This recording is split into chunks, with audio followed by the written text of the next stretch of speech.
আমাদের এইবারের অ্যানিভার্সারিটা সেলিব্রেট করতে আমরা চলে গেলাম আজকে ক্রাউন প্লাজায়। তো এখানে হচ্ছে আমরা রেডি হয়ে নিচ্ছি, এখন যাব। এই ড্রেসটা আমি পরবো আর এইটা পরবে রাজু। দুজনের ড্রেসই খুবই সুন্দর ছিল।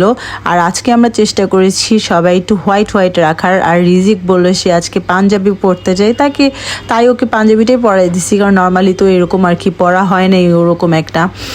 আর আরস তো তারপর আর কি পাঞ্জাবি পরাতাম ছোটোবেলায় খুব বেশি, রিজিককে ওরকম একটা পড়ানো হয় নাই, তো সে চাইছে দেখে হচ্ছে আমরা পড়াই দিলাম। তো আমাদের নিচে গাড়ি চলে আসছে, আমরা সেটাই যাচ্ছিলাম। আর এত বেশি জ্যাম ছিল পুরাটা ঢাকা শহরে, এখন অটো রিক্সা দিয়ে একদম ভরে গেছে, এত জ্যাম, সব জায়গাতে প্রচণ্ড জ্যাম থাকে। ক্রাউন প্লাজাটা হচ্ছে গুলশান 2-এর একেবারে হচ্ছে ওয়েস্টার্নের পাশের গলিতেই। সো এইটাও একেবারে অনেক হাইরেজ একটা বিল্ডিং, 30 তলার মতো। আর আমরা বসছি হচ্ছে 26 তলাতে, যে প্লেসটাতে আমরা বসবো ডিনার করব। তো এবার হচ্ছে রিজিকেও নিয়ে গেছি, আরশকে তো সবসময় নেই, যেহেতু ওরা এখন বড় হচ্ছে, সব কিছু শিখতেছে। তো আমি চিন্তা করলাম যে না, এই বিশেষ দিনগুলো ওদেরকে আর কি বোঝানো উচিত, কারণ এখন থেকে আমরা বাবা মা, আমরা ওদেরকে যা শিখাবো ওরা ঠিক তাই শিখবে। আমি আমার বাচ্চাদেরকে এভাবে যা করব তারা এগুলো ফলো করবে, সেও তার ফ্যামিলিদের এভাবে করে প্রায়োরিটি দিবে, আর এরকম করে আর কি টাইম দেওয়ার ট্রাই করবে ওরাও, তাই না? ওর বাবাকে যা দেখবে তাই শিখবে। তো এখানে রিসেপশন থেকে আমাদেরকে যে বুকিংটা ছিল সেটাই বুঝিয়ে দিল। আমাদের সিটটা যেটা অ্যানিভার্সারির উপলক্ষে খুব সুন্দর একটা প্লেস দিয়েছে, যেন সিটি ভিউটা খুব সুন্দর করে উপর থেকে দেখা যায়। আর এখানে রিজিক দেখেন কি ভদ্র হয়ে বসেছিল, একেবারেই দৌড়াদৌড়ি করতেছিল না, আরশও খুব চুপচাপ ছিল। সো আমাদের কোনো ধরনের কোনো প্রবলেমই হয় নাই, একেবারেই আর কি বিরক্ত মনে হয় নাই। তো এখানে আমরা হচ্ছে বসে কিছুক্ষণ আগে পিকচার্স আর ছবি ভিডিও এগুলো আর কি তুলে নিলাম। আর এই যে এটা হচ্ছে গুলশান 2-এর যে চত্বরটা, সেটাই আর কি উপর থেকে দেখা যাচ্ছিল খুব সুন্দর করে, যেহেতু অনেক হাইরেজ বিল্ডিং। তো এইটা হচ্ছে আরশ আর রিজিক আর কি দেখার ট্রাই করতেছে যে ওদের বাসা দেখা যায় কিনা এখান থেকে, বাচ্চা মানুষ আর কি। তো এইটাই আর কি ও দেখতেছে যে আমাদের বাসা কোনটা। তো এখন হচ্ছে আমরা আর কি ডিনার আনতে যাব, এক এক করে আর কি খাবার দাবার নিয়ে আসবো। আমি রিজিকে একটু ঘুরে ঘুরে আর কি দেখাচ্ছিলাম, তো ওকে কোলে নিয়ে আমি একটু দেখাচ্ছি, যেহেতু ছোট কিছুই দেখতে পারে না। এখানে হচ্ছে সব লাইভ স্টেক, যে আপনি যেটা আর কি চুজ করবেন সেটাই তারা সাথে সাথে আপনার সামনে করে দিবে। তো এগুলো হচ্ছে সব মাংসর আইটেম, প্রচুর প্রচুর স্টেক। আর রাজু তো অনেক স্টেক লাভার, তো এই জন্য এখন আর হচ্ছে ওই ছোটোখাটো বা এই 5 স্টার বুফে ছাড়া অন্য কোনো বুফে খেয়ে একেবারেই শান্তি নাই, মজা নেই। মাংসই থাকে না, হয়তো বা তারা রিফিল করে না, কি একটা অবস্থা, দাঁড়ায় থাকা লাগে। আর এখানে হচ্ছে কখন যে রিফিল হচ্ছে আপনি বুঝতেও পারবেন না। তো আইটেমগুলোর নাম আমি বলতেছি না, যেহেতু হিউজ পরিমাণ খাবার দাবার, তো এখানে আমি কয়টার নামই বা বলবো। তো এখানে হচ্ছে সব এগুলা ডেজার্ট সেকশন ছিল, তারপর স্যুপ, নেহেরি, কোনো কিছুই বাদ নেই ভাই। এই যে বিরিয়ানিটা এত বেশি টেস্টফুল ছিল, আমরা যদি শুধু বিরিয়ানিই খেতাম তাও মনে হয় যে আমাদের টাকাটা উসুল হয়ে যেত। আসলে টাকা উসুল এখানে বড় বিষয় না, বড় বিষয় হচ্ছে এনজয়মেন্ট। এই যে ফ্যামিলি নিয়ে আসছি, ভালো একটা টাইম স্পেন্ড করতেছি, এটাই হচ্ছে সবচেয়ে বড় বিষয় আর মূল্যবান একটা সময়। এই সময়টা সবসময় আপনার কাছে আসবে না, কিন্তু টাকা পয়সা আসবে যাবে, এটাই নিয়ম। তো এটাই হচ্ছে আমাদের ফার্স্ট খাবার ছিল এটা।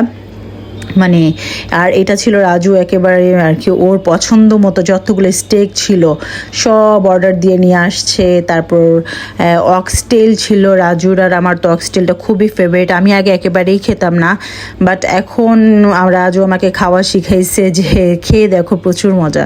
তো না, ট্রাই করে দেখলাম, খুবই ভালো লাগতেছে।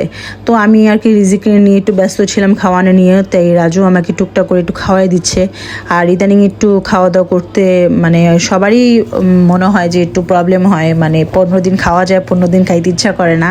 এখন আমার ওই টাইমটাই চলতেছে। এই যে দেখেন কি সুন্দর মাংসর কালারগুলা, প্রচণ্ড আর কি জুসি আর পিঙ্কিশ কালারটাও খুব সুন্দর করে মেনটেন করে, যেন আর খুবই ফ্রেশ হতে হয় এই মাংসগুলো। তো আমি ওকে একটা বার্গার বানিয়ে দিছি, যে রিজিকের আবার বার্গারটা খুব পছন্দ, আরশেরও খুব পছন্দ। তো ওকে আমি ছোট্ট একটা বান এনে আর কি বার্গারের মতো বানিয়ে দিছি।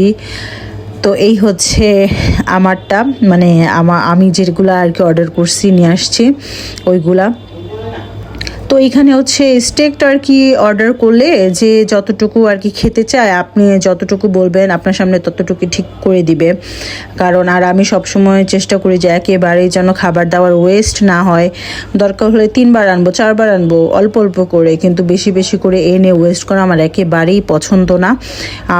একদম এনে রেখে দিয়ে আস্তে আস্তে বসে বসে খাই, যতক্ষণ খাবার শেষ না হয় ততক্ষণ আবার নিয়ে আসি না। আর এটা হচ্ছে আমার ছেলের একদম মোস্ট ফেভারিট একটা ফ্রুট, ড্রাগন ফ্রুটস। ওই যে ওকে বললাম না যে কোলে নিয়ে দেখাইছি, সো তখনই আমাকে বলছে যে ড্রাগন ফ্রুট আমি খাবো। আর এখানে হচ্ছে ম্যানেজার ভাইয়া সে আমাদের অ্যানিভার্সারির জন্য একটা ছোট্ট কেকের একটা অ্যারেঞ্জমেন্ট করেছে, সো সেটাই আমাদেরকে দিল কাট করার জন্য। আর হচ্ছে এই জিনিসটা আমার কাছে খুবই খুবই ভালো লাগছে, যে থ্যাংক ইউ সো মাচ, খুব সুন্দর একটা জিনিস অ্যারেঞ্জ করার জন্য। তো এই কেকটাও খুবই মজা ছিল। 5 স্টার হোটেলের সব খাবারই খুব মজা, তাদের ডেজার্টগুলো অসাধারণ মজা। আর এটা ছিল হচ্ছে একদম মোস্ট চিজ কেক, খুবই সফট। নিচটা ছিল হচ্ছে ব্রাউনের মতো একটু ভেজা ভেজা, খুব ডার্ক চকলেট দেওয়া। ওর খাওয়া দাওয়া শেষ, রিজিক তো খুবই অল্প খায়, যতটুকুই খায়। ওর খাওয়া দাওয়া শেষ করে এখন ওকে একটু ট্যাপ দিছি যে ও একটু বসে বসে ট্যাপ দেখুক, তারপর আমরা একটু যেন রিল্যাক্সে আর কি খাওয়া দাওয়া করতে পারি দুইজন। তাই রিজিককে একটু আগে খাওয়াই নিলাম। তো এই যে পেপারনিটা মানে কোনো কিছুই হচ্ছে বাদ ছিল না। এই সালাডটা দিয়ে এই পেপারনিটা খেতে কি যে মজা লাগছে, খুবই মজা লাগছে। তো রাজু আবার খুব সুন্দর করে এই যে সালাদ দিয়ে তারপর ফ্রুট সালাদ মিক্স করে আমাকে খাওয়াই দিল 2-3বার। এত মজা লাগছে বললাম না, এবার মানে আমি খেতেই পারলাম না। রাজু বলল তোমাকে এনে আমার একেবারেই লস হয়ে গেল। আবার একবার অর্ডার দিলাম, তো বললাম যে আমরা 3জনই হচ্ছে এটা ভাগ করে খাবো, আরস আমি আর তুমি।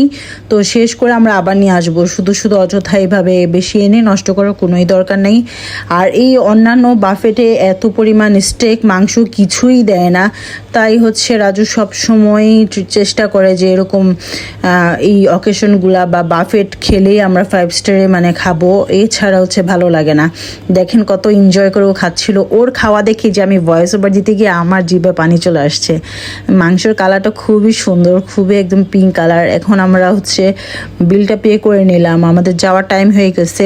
রিসেপশনে যাব, কিছু ছবি তুলবো, যেহেতু ডিরেক্ট উপরে চলে আসছিলাম, নিচে যেয়ে কিছু পিকচার্স তুলবো, তারপরে হচ্ছে বাসায় চলে যাব। তো আপনারা সবসময় হচ্ছে আমার ভিডিওগুলো ফলো করবেন এবং লাইক দিবেন, ভালো লাগলে অবশ্যই শেয়ার করবেন। আর এই তো আমার বাচ্চা এবং ফ্যামিলির জন্য সবসময়ের মতোই দোয়া করবেন, যেন সবাইকে নিয়ে ভালো থাকতে পারি। এখানে কিছুক্ষণ ভিডিও করলাম, দেন আমাদের গাড়ি চলে আসছে, আমরা চলে যাচ্ছি এখন বাসায়। তো নেক্সট ভিডিওতে আবার দেখা হবে, সেই পর্যন্ত আপনারা সবাই ভালো থাকবেন আর দোয়া করবেন আমার পরিবারের জন্য। তো আরস হচ্ছে বলতেছিল যে সাইডে বসবে, আমাকে বসতেই দিচ্ছে না। আরস বলতেছে মা তুমি মাঝে যাও। এই তো আমরা চলে আসলাম এখন আমাদের বাসায়। আজকের দিনটা খুবই ভালো কাটলো, সবাই দোয়া করবেন আমাদের জন্য। আল্লাহ হাফেজ।